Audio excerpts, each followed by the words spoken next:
The people that I worked with were very nice, the local people.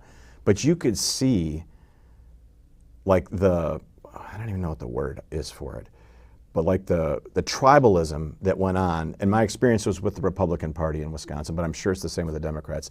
This tribalism and everyone's desire to climb. It was really a lot of people that were trying to work up the ladder, either in running for public office or in the administration or bureaucracy of the party. And that's all they were about. You have found Authentic Business Adventures, the business program that brings you the struggle stories and triumphant successes of business owners across the land. Downloadable audio episodes can be found in the podcast link found at drawincustomers.com. We are locally underwritten by the Bank of Sun Prairie, and today we're welcoming / preparing to learn from Phil Anderson for U.S. Senate here. So Phil, how is it going today? Fantastic. Thanks for having me. I appreciate it very much. And I'm excited to chat with you because I don't know that I've actually conversed with anyone that was running for office to learn about the ins and outs of what it takes to actually run for office. There's a lot to it. When I first started, I ran for office for the first time in 2014 and knew basically nothing, just decided that I needed to do something and then discovered things along the way. All right. You know, it's interesting you say that, because we run into all kinds of people, I imagine you even more so, that are talking politics or whatever, and how if they were in charge, right, what they would do. Exactly. But they never run. Or I don't even know if they coach a little league They team. might not even vote. They might. Oh, that's even more interesting right there. So I'll just complain. I want to play the victim kind of thing. But you were actually getting out there and doing it. Absolutely, yep. So tell me, what was the compelling reason or the thing that got you going the first time? Well, I followed politics religiously my entire life. And then in 2008 and 2012, I was a supporter of Ron Paul, and I saw how poorly he was treated, not just by voters, but by the Republican Party itself and by the media and the polls. They were leaving his name out even when he was doing really well. And it just it was an indication to me right off the bat that that the things weren't being run as honestly and fairly and democratically as I had thought they were. So I complained about it a lot, and my children, who were like 14 and 11 at the time, said, "Dad, you should do something about it. You know, you can happy to talk about it, so why not do something?" So I decided to run for state assembly, District 47 in Wisconsin in 2014, and that was a really big adventure, but I learned a lot. But that's basically how I got started. And it's kind of like anytime you see something unjust or that you feel like you need to deal with, it's hard to forget that. You can't unknow certain things. Right. And to lose your motivation about certain things. So I've been fighting for liberty and prosperity and cleaner government ever since. All right. And have you been successful? No, not yet. Right. Not yet, but I hope to be this fall. Not done yet? Nope. Fair. So tell me, when you decided that first time, you said 2014? Yes. All right, 2014. Let's start with what it takes to actually get on the ballot.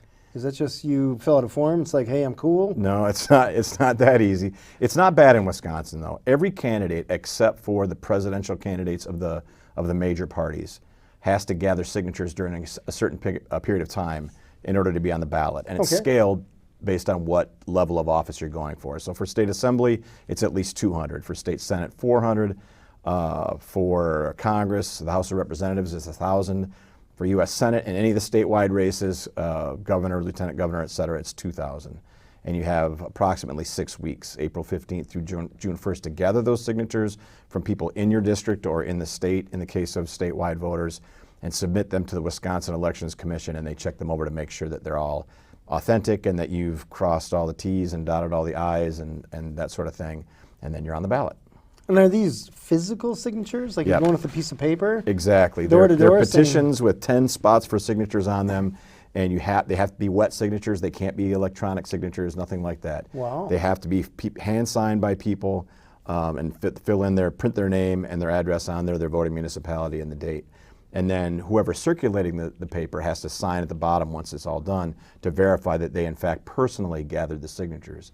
So you can't even, let's say, leave a clipboard in your break room at work or something like that. It has to be attended, and those signatures all have to be witnessed. Wow, all right. That's a chore. But at least in this state, it's fair between the parties. There are other states where there are different requirements for independent or third-party candidates versus Republicans and Democrats. Illinois is one of them. Alabama and Georgia, New York all have really, really high signature requirements for independent and third-party candidates. Really? Yep.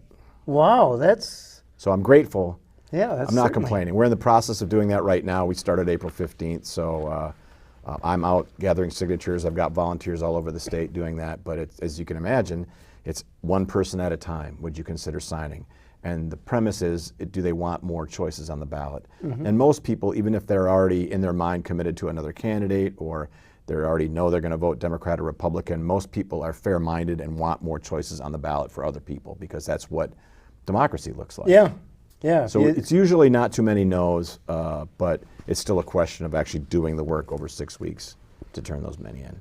I imagine that's a lot of nights and weekends then, knocking on doors. It is. And I've been doing that already, and as I said, I've got volunteers doing it at different parts of the state. There are different ways to be more efficient about it. If there are parades or farmers markets or things like that, when there's a lot of people there, and they're not necessarily going quickly from one place to another, Sure. then that's a good spot to ask. And there's a lot of candidates that are out this time of year doing the same thing. So I think people are generally prepared to get those sort of questions this time of year, at least at like the Dane County Farmers Market and other places. But the idea is that you use your time efficiently, otherwise you're wasting your time as a volunteer. Knocking doors does work because to the extent that people are still answering their doors. I mean, since COVID has changed that a little bit, people are less likely to, they're more likely to be home, but less likely to answer the door. But there's also sort of a personal dynamic there in that if you're standing on their doorstep asking for a signature, if they agree with it, they'll say yes.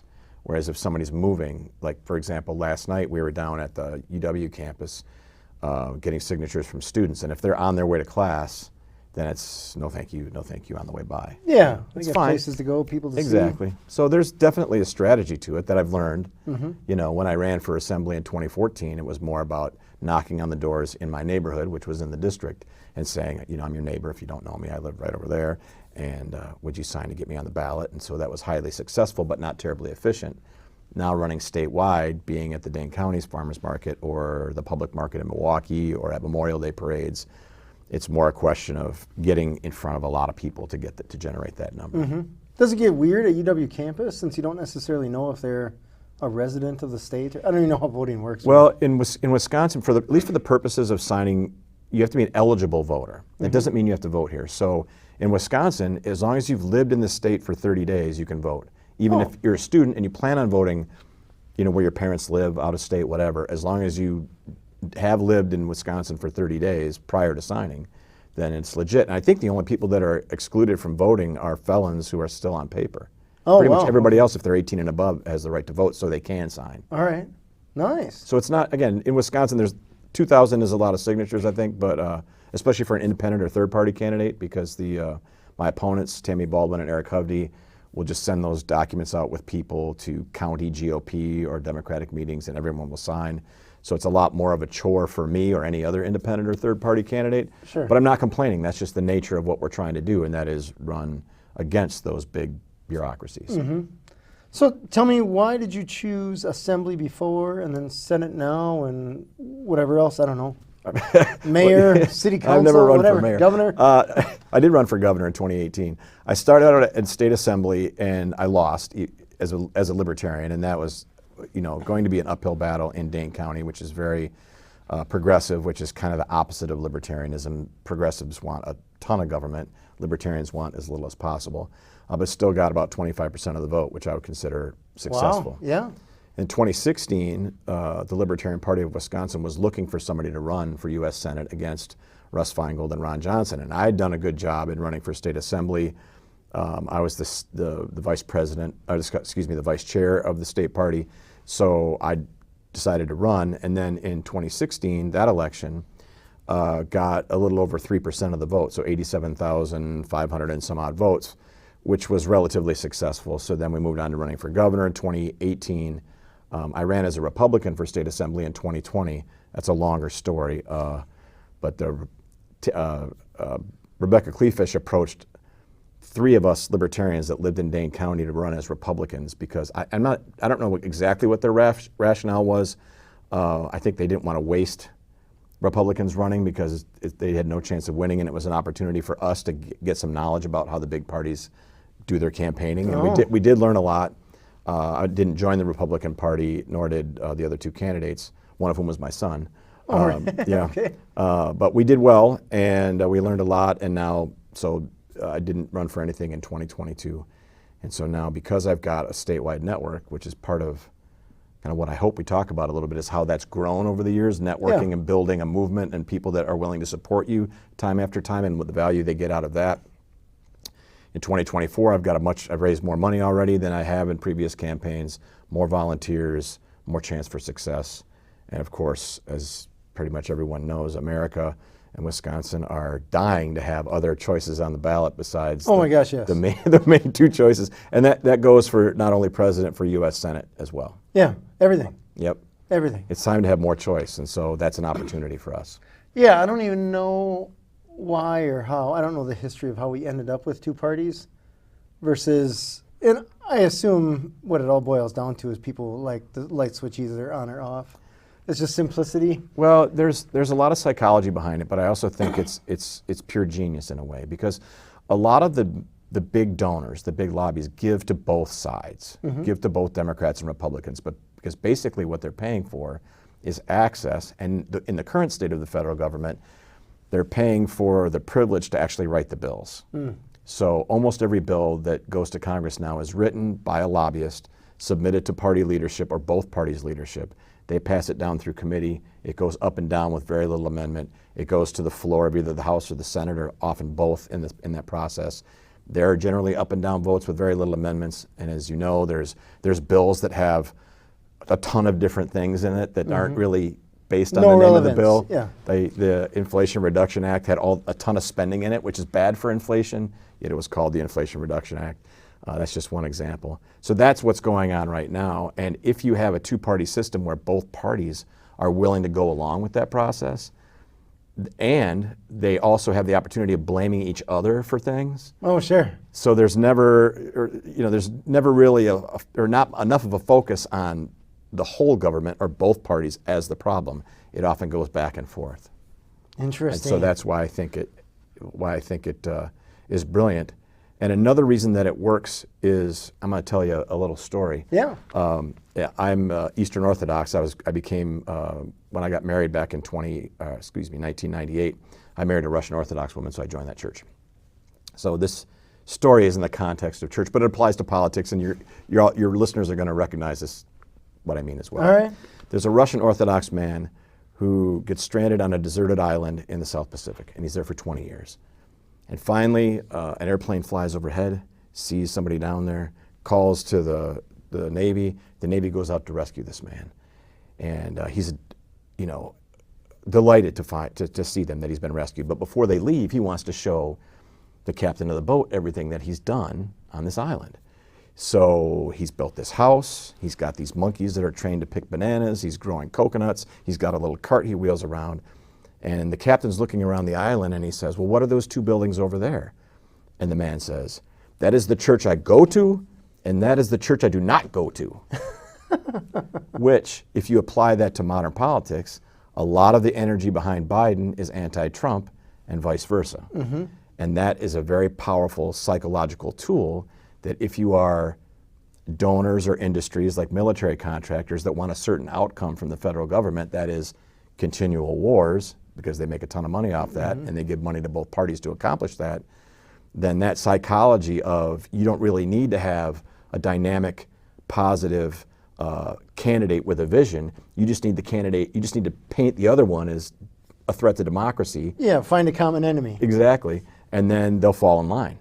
And that's really the way our government works at this point. And it's pretty powerful. It's evil genius, I would say. Right. But that's why it makes it more difficult for independent or third-party candidates to be successful as well, because we're trying to break through that psychology, and it's very deeply embedded in many people's identity. Do you ever feel like people are sheep when you hear something like, all we need to do? Come on, no, I can't say that out loud. No, I'm just teasing. Do you have a safe place here? People aren't sheep, because I think if people, as they are made aware of this, it does take a little bit of time to reconcile yourself to it. If I say to somebody, and this is historically accurate, that the United States has been involved in more attempted coups, regime changes, starting wars, lies about wars, all these things that we know are true, they're on Wikipedia, they're in history books, and that the United States federal government has been the problem around the world for 70 years, that's a lot for people to accept at face value. I mean, they may know it's true in their heart, and they may think about it as they go to sleep at night, like I do every night pretty much, but that's a lot to accept and then act on. Most people, at this point anyway, would rather ignore that or write that off because they have their life to deal with. They have their problems of just being, working and living and being in a family or raising kids or whatever it is, and that's really a lot to contemplate and take on. So I wouldn't call them sheep at all, but it's just it's gotten so bad at the federal level that it's a lot for anybody to take on and act on. Even vote or even listen to. It's very uncomfortable to hear that a deep down part of our identity is being Americans and being proud of being Americans and all that is supposed to mean is in danger or may not be true anymore. So, not sheep. You said sheep. I didn't say sheep. But is it a lot to overcome? Absolutely. Well, so I say sheep because I see this when you see a group that they're not necessarily for something, they're collectively against something, and they're all like, yeah, like they got their pitchforks and all that kind of stuff to go kill the evil monster. Exactly. Without thinking, wait a second, is that really that bad of a monster? It's not bugging anyone. Right? Well, and I'll give you an example. I don't support President Donald Trump at all, and didn't when he was running, but the Democrats are coming back around and saying he's a threat to democracy. Okay, well, he was president for 4 years, so that kind of deflates that argument, I would think. Nothing terrible happened in those 4 years, really. Well, I suppose an argument could be made on both sides. Well, yeah, that's what I'm saying. It wasn't a threat to democracy. We still had elections, and the country still ran, and we still had clean drinking water and electricity. Yeah, so sure. Again, not supporting him, and the Republicans have painted Joe Biden, and they really painted Barack Obama as this radical leftist, et cetera. And he didn't close Guantanamo Bay, and he didn't legalize cannabis, and he didn't do a lot of things that he said he was interested in doing, because I believe that the presidents don't really have that much control over things. That it's the donors that control them, because if they step out of line, and not so much presidential candidates, but to a certain extent, but anyone in Congress, if they step out of line and decide, I'm not going to go along with what the party leadership is telling me to do or expects me to do, they get ostracized and primaried out, and boom, they're gone. So it's kind of a condition of employment in Congress to be compliant. And even the ones that aren't compliant are only non-compliant occasionally, or speak out about certain things, or have such a lock on their own constituency, like Ron Paul did.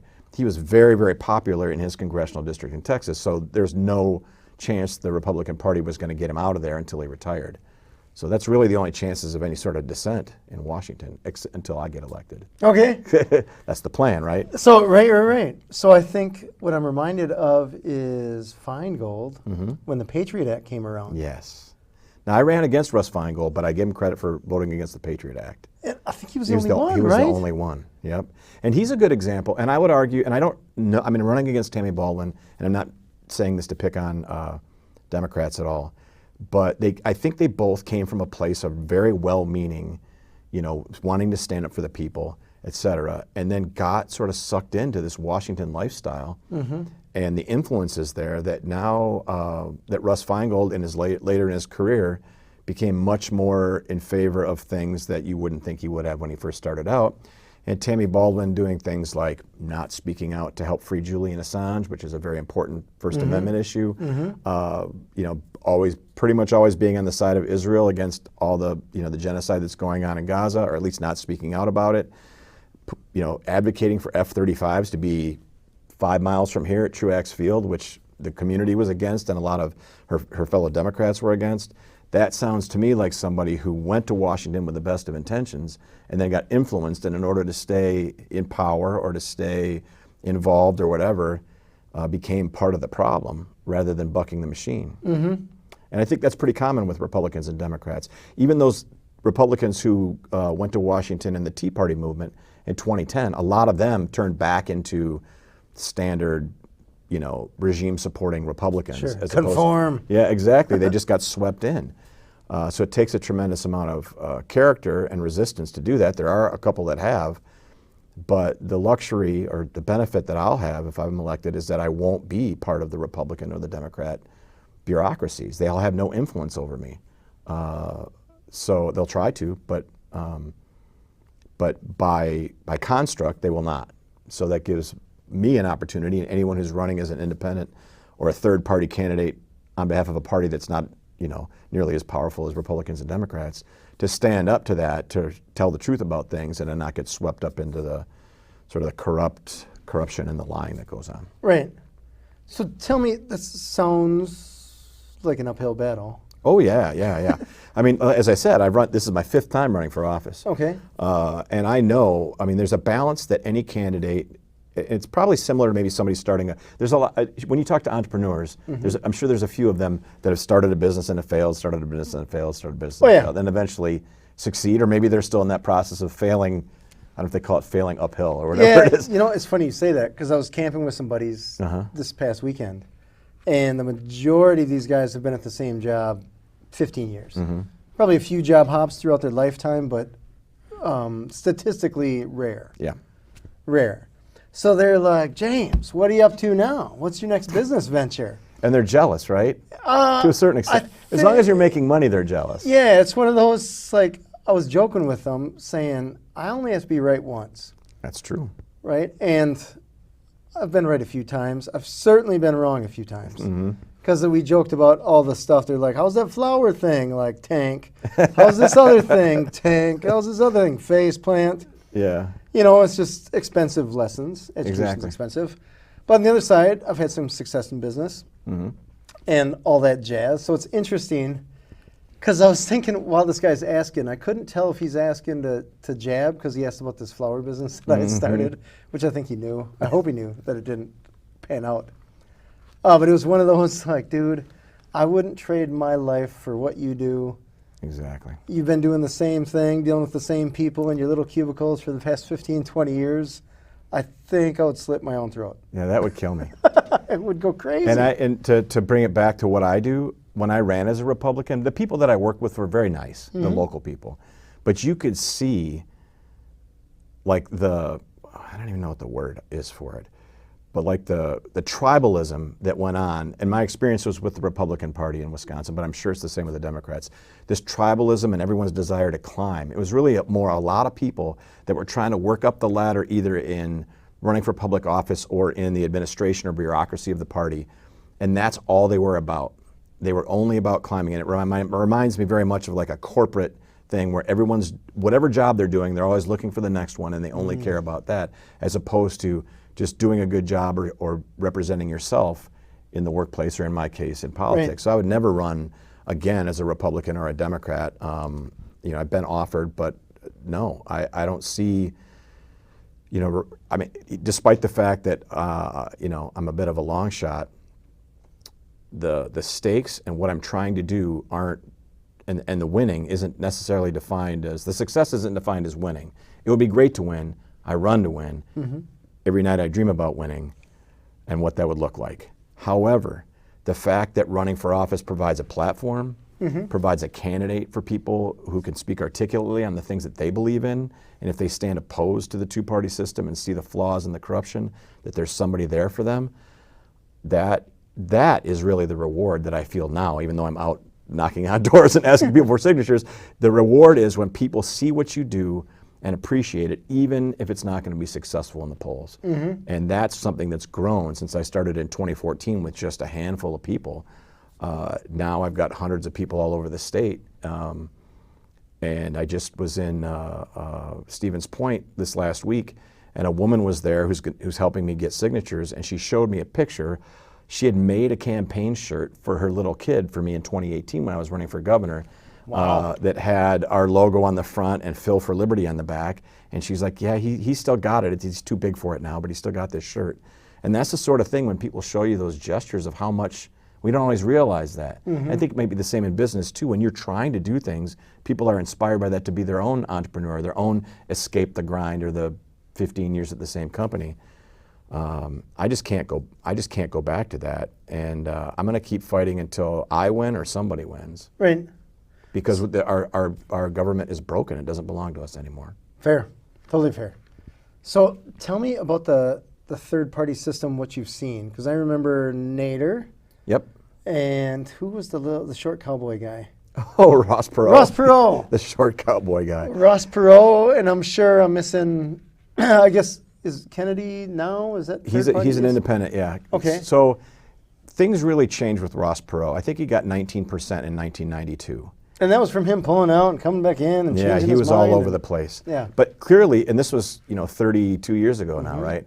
People were thirsty for another choice, even though it was a short cowboy guy.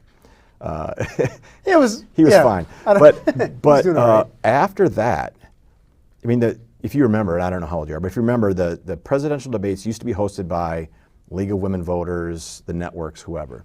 Now they're all hosted by the Commission or Committee on Presidential Debates, which is an entity, a corporation owned by the Republican and Democratic parties jointly, Oh, wow. for the very purpose of excluding and setting bars for people to get in. Well, that's so a little that shady. so that other people, yeah, I agree, and they have thresholds that are set.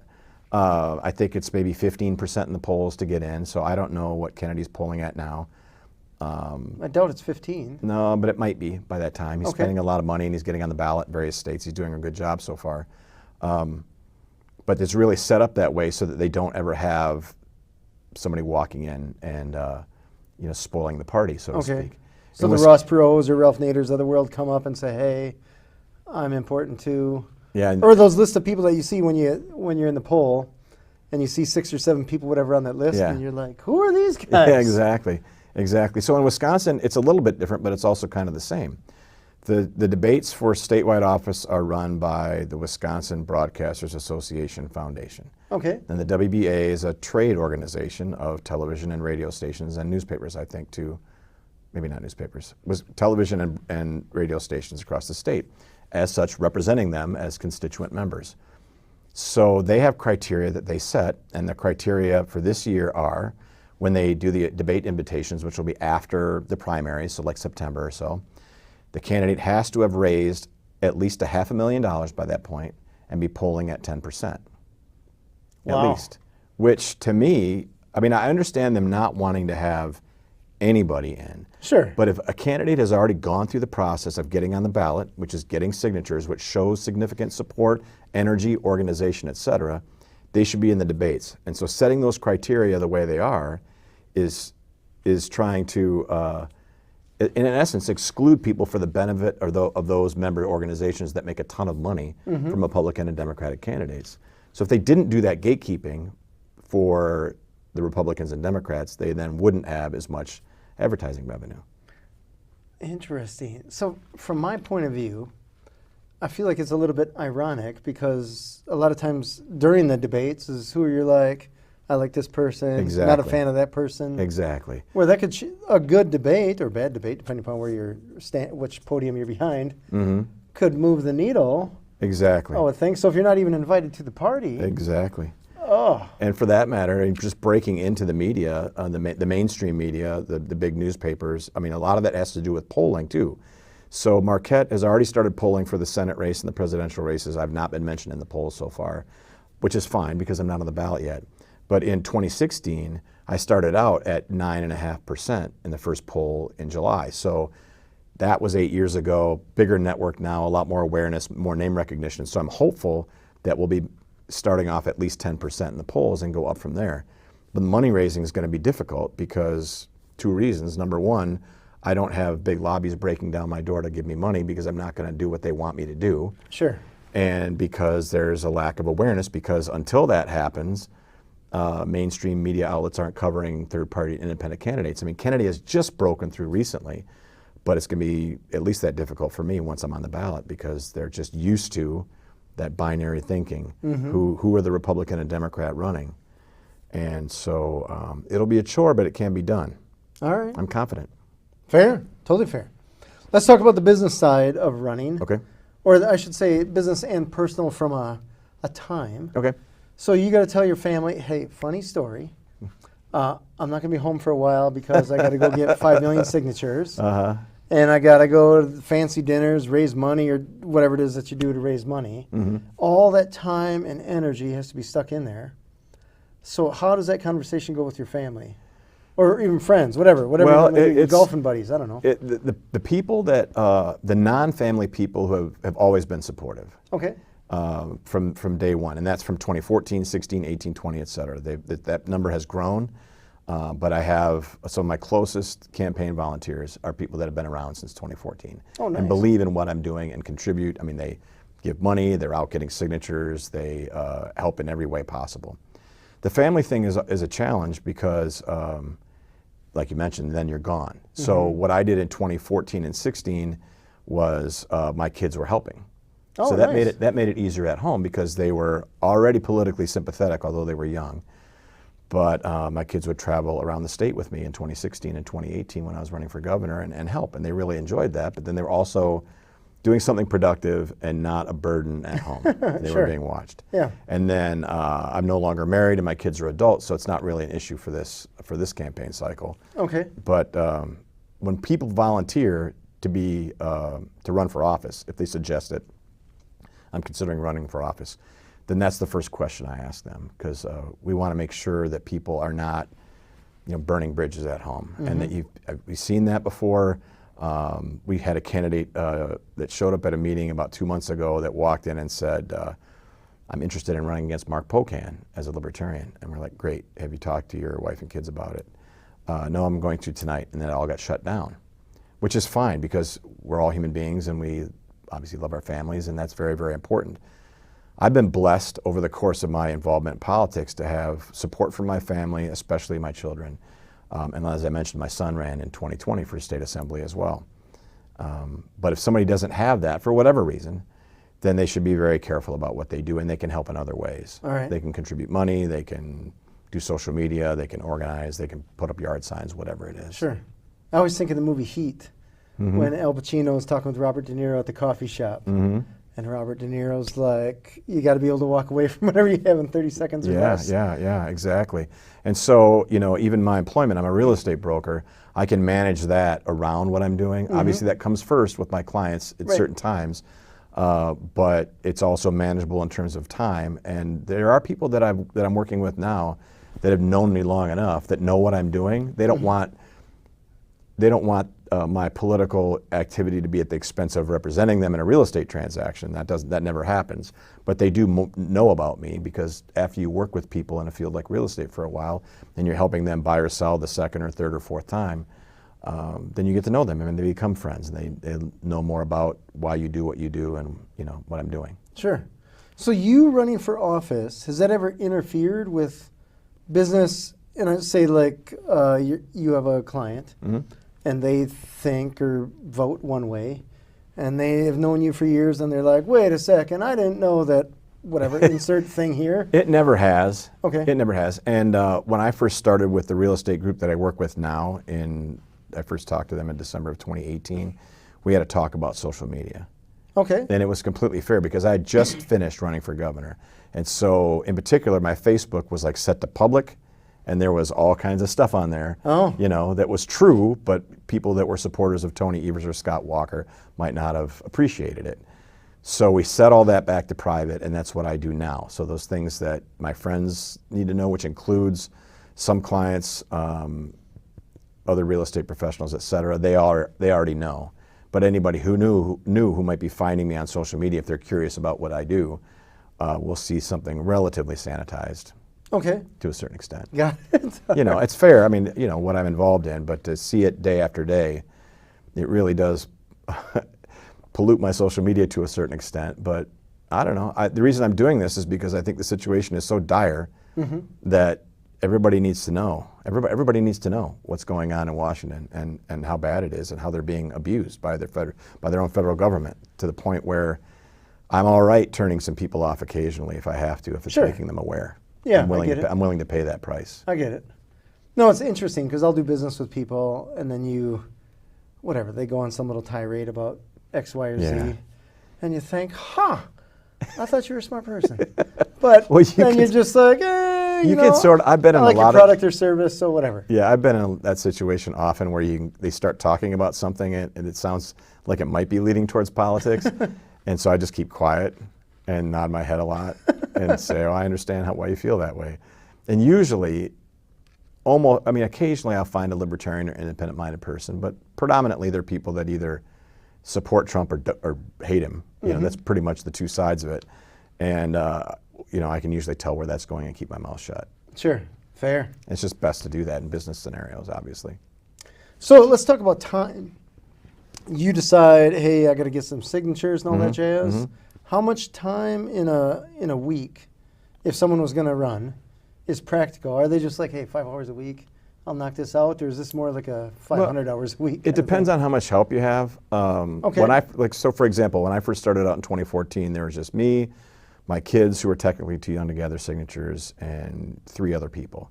But it was only 200 signatures. Okay. So, we knew the district, so it was a matter of knocking on doors in that district because it has to be people signing from your district. In 2016, 18, and now, there's a lot more people involved, and the people that sign only have to live in the state for 30 days or whatever. Okay. So what I'm doing, and my campaign staff is doing, is we've got hundreds and hundreds of signature sheets out there, and motivating. It's more of a managerial practice than it is going out. And I'm still committed to getting at least 500 of my own, but and I know how to do that. I'll be at the Memorial Day parades. I'll be around my neighborhood. There's events that we have that are all over my calendar. People to stop and sign. We've been all over the state, etc. So I'll get mine. But for anybody, the rest of it is more about managing volunteers, which is something I had to learn to do. It's not the same as managing employees, obviously. No, I imagine not. I had to learn how to do that 2016, 18, and continue to do that now. And that's a little bit of a challenge, but generally speaking, you know, people who volunteer to help want to help. And there's a reason, you know, I'm not out there, you know, searching for volunteers and begging people to volunteer. It's usually people that say, hey, I like what you're doing. I like what you stand for. How can I help? And at this time of year, it's, oh, here's what everybody's concentrating on, getting on the ballot. Here's a sheet. I'd give them 5 minutes on how to do it. And then we track them from week to week to make sure that we're going to meet our goals. Nice. So is that on you, or do you have to hire a manager, or how does that work? No, we're not hiring anybody now. There's a campaign team of, I think, 9 or 10 of us that are actively involved. We meet every single week, every Monday night at 8:30 on Zoom, and we see each other at events in between. And just and then the volunteer network of people that are getting signatures there's 9 regions across the state with somebody responsible in each one for the people that are gathering signatures in that. So it's a real sort of business hierarchy of people that are out there gathering the signatures, whatever support or motivation they need, to somebody in their region, and then back to the campaign team. So it's, you know, it's really become sort of a corporate structure in a way, but it's very important because there's no firing anybody, obviously. Yeah, right. So you need to keep everybody motivated and positive and on board, and lots of contact with me because at this scale, a lot of it is dependent on personal relationships that I have with people still too. Okay. It's not like we don't have a big organized party of people that all have their own personal relationships. There's some of that, but usually they want to believe in the candidate and have some contact with me. And so that's why I've been all over the state the last week and a half. And as a matter of fact, when we're done here today, I'm headed for Tomahawk to meet with a bunch of volunteers up there and hand out signatures and stuff. And I'll be in Eau Claire later this week. And I've already been in, Janesville on Saturday, but I've been in Madison twice, Milwaukee, Stevens Point, Marshfield, Green Bay, Sturgeon Bay, Kiel, Oshkosh, and back to Milwaukee all last week. Holy cow. Organizing volunteers, motivating them, thanking them ahead of time, making sure they know what they're doing, connecting them with their coordinator, et cetera. Is this a big campaign bus, or is this just you and your car? No, it's just me and my car. Thankfully, I like my car, so I don't mind driving it. But I'm driving around the state, so if any of your listeners see me, it's a blue Mercedes, older Mercedes, not that old though, and it's got the old campaign logos on the side. Oh, nice. Magnets. All right. Not painted on. But I'm all Flags over the place. on the fenders. No. I'm not trying to look like that, but yeah, so that's it at this point, and it's been this way for a few months now, but you can't miss a chance. All right. To engage with people in whatever way. So, when I park at my apartment complex, I park outside near the front so people can see the sign. The billboard. At my office, I park out I'm off of Greenway Cross and Fish Hatchery, so I park right out there so it can be seen, and I do that every day because you just never know. Yeah. And even driving, and that's another thing, strategy too. I don't know if you're going to ask this question. But we've taken a different path this time. Okay. Now, I am a libertarian, member of the Libertarian Party, have served the Libertarian Party. But the campaign this time is a broader coalition. So we're working with peace activists, we're working with former Tea Partiers, disaffected Trump supporters, people that are Democrats but don't like the fact that the Democratic Party has been pro-war, anti-civil liberties, anti-First Amendment stuff. There's a lot of disaffected people. So it's much more of a coalition campaign with libertarians in the middle than previous ones. So rather than run as a libertarian, so it won't say that on the ballot, it will say disrupt the corruption, which is my slogan. Oh, interesting. Okay. Every campaign piece, every piece of literature, the logo says disrupt the corruption, which is in essence what we're trying to do. And the root of the problem is lobbyists controlling Congress, and that's who Congress represents and not people that they're voted in by. So we're using that on the ballot rather than party affiliation. So when people go to vote in November, it will say Phil Anderson, disrupt the corruption, because we're trying to capture that, that protest vote. So people who see Eric Hubby, Republican, Tammy Baldwin, Democrat, will see Phil Anderson, disrupt the corruption. And if they've seen the logo, they'll know that that applies to me and what I stand for, as opposed to having to remember, I like the idea of disrupting the corruption and cleaning up Washington. Who is that guy again? Yeah. Well, here's this guy on the ballot and it says libertarian. I'm not sure if that's the same guy. Right. And they fall back into voting their previous patterns. Sure. And I think the same will happen with Bobby Kennedy too. He's going to be on the ballot in November. And I don't know what it's going to say, independent or something, but I think he'll capture a lot of protest votes too. Okay. I imagine. I think so. You know, with his Super Bowl ad, I think it struck up some curiosity. Yeah, that was really interesting. It was one of those, like, I didn't know who he was or whatever, so it got me to look into it. Well, which that may be the only commercial that I believe that I took any action on at all. So that's probably a success for him. Yeah, I'd say so. I guess as far as that goes. So tell me, as far as financials go for advertising and stuff like that, we were talking a little bit earlier about the different levels, you know, city council, little league coach, I don't know, mayor, state senator, president. They all have a little bit of, well, maybe not little league coach, but they all have some form of a marketing budget that they need and ways to reach people. And when you get into president, you're talking billions, I imagine, marketing budget. Yep.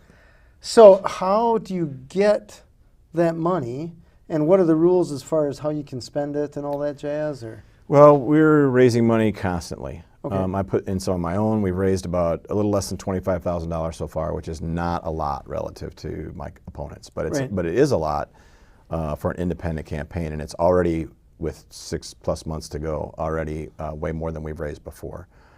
And for us, everything is going back into marketing or social media in some way, shape, or form. We use a platform called Nation Builder, which includes website, CRM, donation tracking, et cetera. There's a cost for that. That's specific to candidates? It's you can use it for pretty much anything. A lot of candidates use it. Okay. But you could use it for a business too, or any sort of movement that you're trying to grow. Oh, okay. So it's really, really useful. We have another approach that we've taken is having regular monthly donors. So we've got, I think, 20 some people that are giving something every month as opposed to just one-time donation requests. And almost everything's going back into marketing or awareness in some way, shape, or form. We're paying for Facebook ads. We're paying for promoting tweets, that sort of thing. We bought some yard signs, but they're going out to people that have already either contributed or will contribute. So we're not selling them. That's not, you can't do that. And we have an active campaign store that has T-shirts and bumper stickers and buttons and yard signs and everything on it too. So as that money comes in, it basically gets turned around. We're not using any campaign funds or any campaign donations for anything other than that. Nobody is paid at this point. I don't think, based on the people that we have available and the jobs they're doing already, I don't think we'll have to pay anybody, which is great. We're not paying for an office. I'm just using my real estate office as a campaign office. So every donation is going right back out into awareness, which it has to at this scale. Yeah. So our fundraising goals are to raise $500,000 by August 1st, which will then satisfy that part of getting into the debates. Now that's going to be a stretch, but it can be done because we're using a solid CRM. We know people who have given to the Gary Johnson campaign in 2016, the Joe Jorgensen campaign in 2020, et cetera, the Ron Paul campaign in 2012, people that have given to me before, likely donors. And we're making phone calls and getting donations from that. We need to keep doing that. All right. That's got to be tough. It sounds like a lot of It's a lot of work. A lot of sales. It is. I find myself going from task to task, right? So if I'm at an event, great. If I'm gathering signatures, fine. And there's always something for me to do continuously, 24 hours a day. I bet. Till November 5th. Never ends. But the good part about there being so much to do, number one, I've got other people doing all these things. I'm not the only person doing any of that except for tasks at which only I can do. So I generate a lot of the social media content, writing position papers, populated the website with content, and if the candidate has to be somewhere, the candidate has to be somewhere. But everybody else is contributing to that, which is great. But if I get tired of one thing, I can pivot to something else. All right. I can sit down and work on the website. I can send out a mass email to our, 2,500 person list email subscribers. There's a million different things to do. So I'm never really bored or stuck in one particular task. Right. If I'm tired of meeting with the public, when I finish something, I can go work on something that I can do by myself or in front of a screen, or vice versa.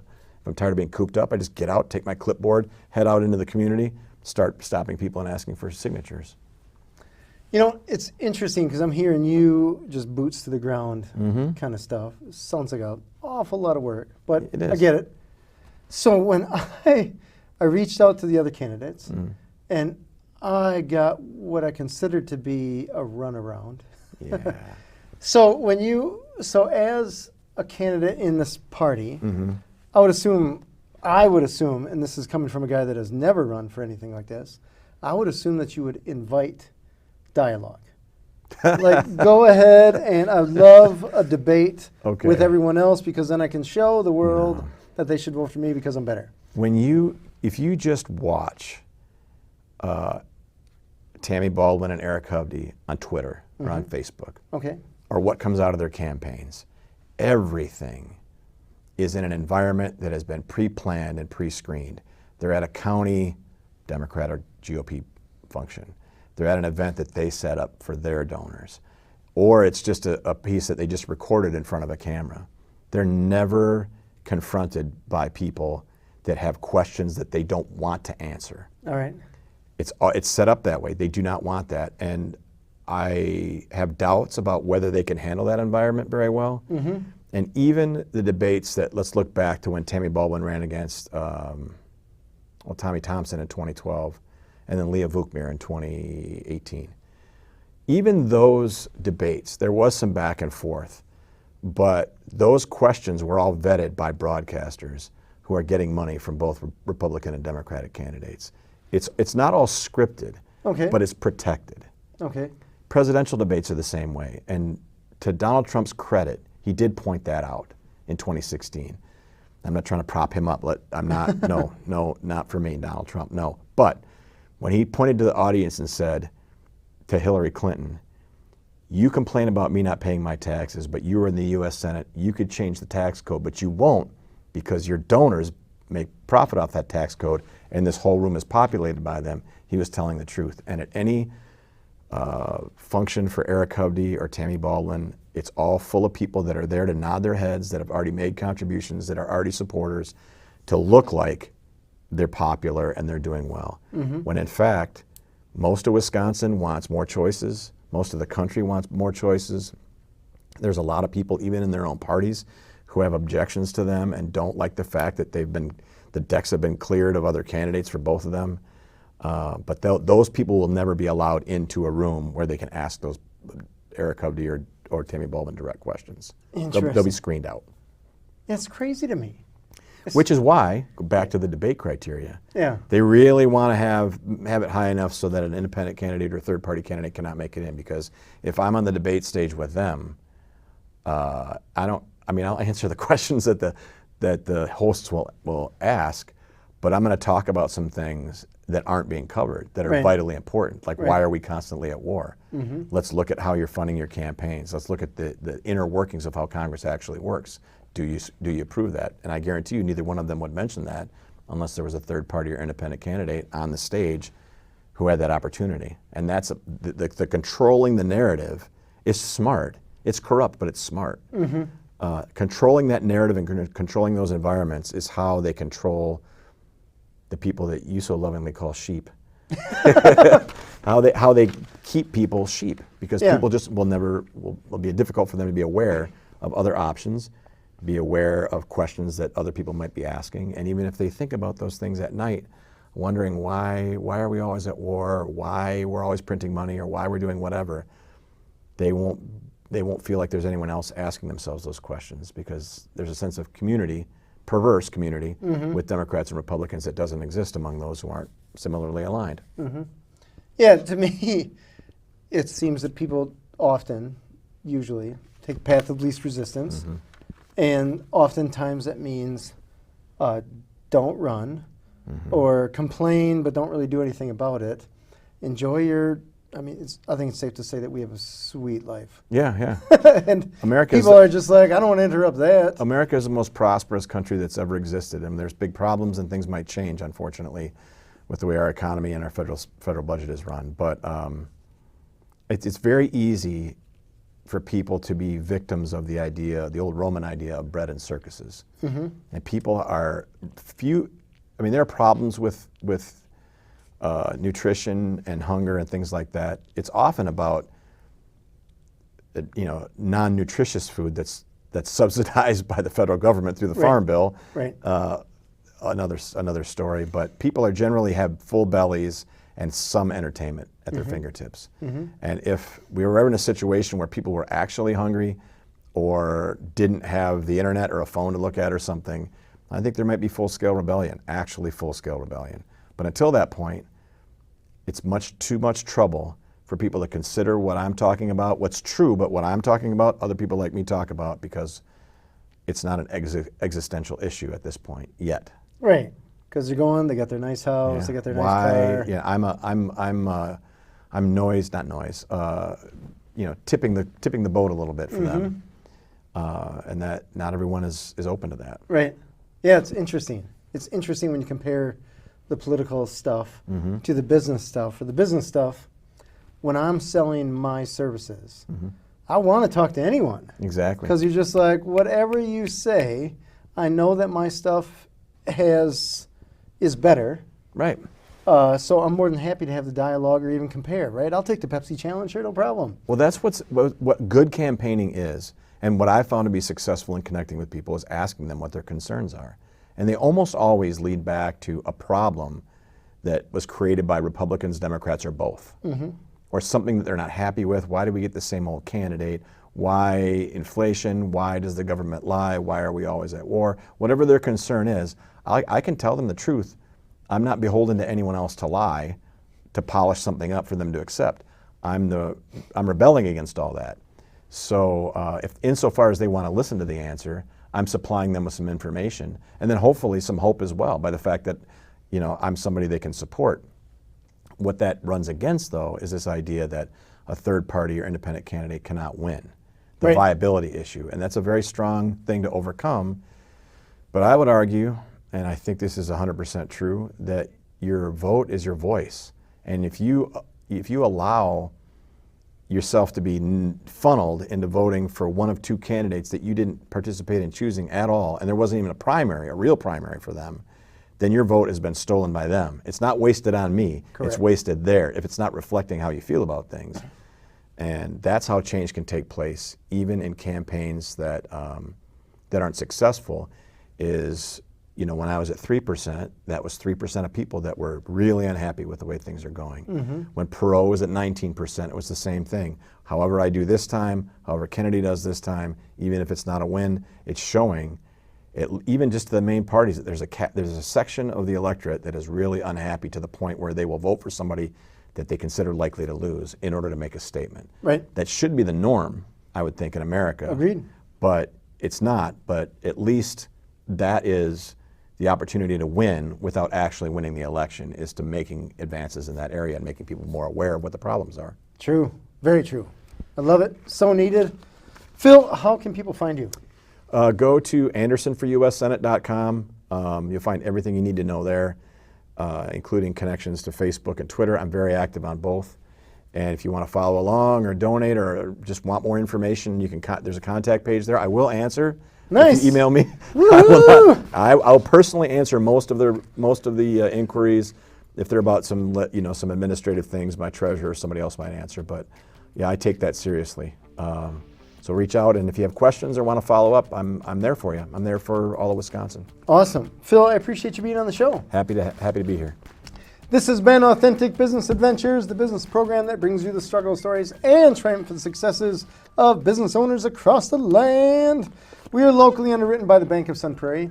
If you're watching or listening to this on the web, if you could do us a huge favor, give it the big old thumbs up, subscribe, and of course, share it with your entrepreneurial friends and those that are old enough to vote and are a little curious about what it takes to run for office.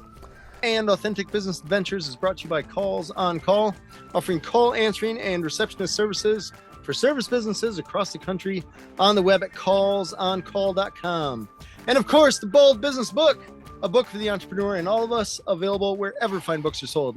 We'd like to thank you, our wonderful listeners, as well as our guest, Phil Anderson of Anderson for U.S. Senate. Phil, can you tell us that website one more time? AndersonForUSSenate.com. It doesn't get easier than that. Past episodes can be found morning, noon, and night at the podcast link found at drawandcustomers.com. Thank you for listening. We will see you next week. I want you to stay awesome. And if you do nothing else, enjoy your business.